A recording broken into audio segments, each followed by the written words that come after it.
Oggi vi voglio raccontare una storia di successo. Che cos'è successo? Che cos'è accaduto? Un ragazzo è venuto da me qualche mese fa e mi ha detto: Caruso, io non so come parlare alle donne. E ho detto: è un problema di linguaggio? Mi ha detto: no, io parlo abbastanza bene l'italiano. Ok, che cos'è che vorresti ottenere con il lavoro che facciamo insieme? Dice: io vorrei che tu mi insegnassi come si parla alle donne. Se ci sono delle frasi in particolare, se la PNL mi può aiutare, se... Io ho detto: certo che la PNL ti può aiutare, perché ti aiuta nelle interazioni con te stesso e con gli altri, quindi aumenta e migliora le relazioni. Ma sei sicuro che il problema sia nella comunicazione verbale con le donne? Insomma, morale della favola, la fine è che adesso ho trovato una ragazza, stanno bene insieme, lui è contento. Sono passati dei mesi di lavoro però, e cosa è successo in questi mesi? Si è accorto che non è come dicono gli americani: the issue is in the tissue, ok? Il problema è nel tessuto. Ti fa male la spalla, allora si va a vedere la spalla. In una crescita personale noi tendiamo a prendere la persona in modo olistico e cominciamo a comprendere quali sono gli strumenti che sta mettendo in atto per risolvere quel problema, per andare a controbilanciare le cose che non ha. Lui pensava che fosse un problema di frasi. Perché? Perché quando si trovava di fronte a una ragazza non gli uscivano delle frasi che potessero essere avvincenti, potessero essere interessanti o potessero in qualche modo far capire alla ragazza che lui era intenzionato ad avere una storia, che magari gli piaceva, che aveva apprezzato quella cosa che aveva fatto. Scusate i rumori, ma c'è sempre qualche stupido che si deve far sentire più degli altri. Allora,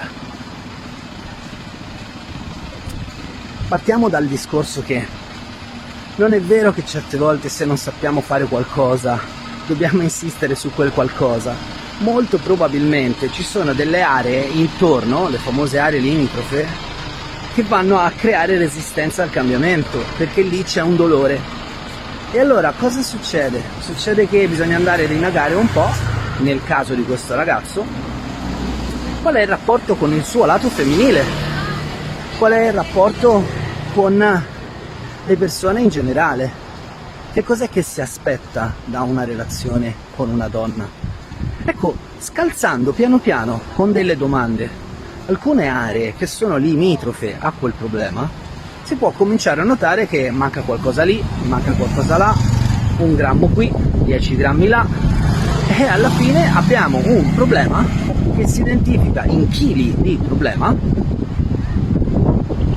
che però lui sente soltanto in una situazione specifica. Ora, non è che io ho qualcosa in contrario nella specificità. Se c'è una tecnica che nello specifico riesce a risolvere quel problema, è utile utilizzarla e vedere se è così.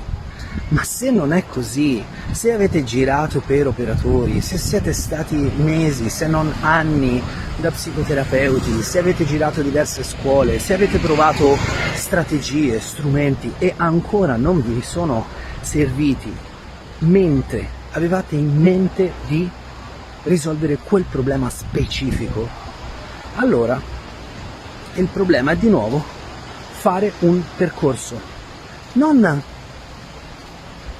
impuntarsi su quel problema nello specifico, perché quel problema è la metafora di un qualcosa che accade, è come dire utilizzabile come un simbolo, va astratto e lo dobbiamo vedere nel suo insieme, quindi va specificato, contestualizzato, riportato al suo concetto e quindi, come si dice, no, destrutturato.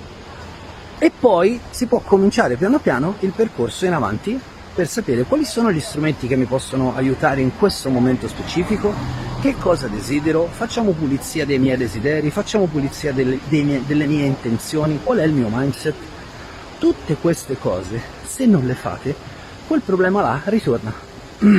Ritorna perché è ingabbiato da una serie di altre piccole problematiche che tengono stretto e non libero quel problema di espandersi e quindi di dimostrarvi che cosa realmente dovrete passare come esperienza.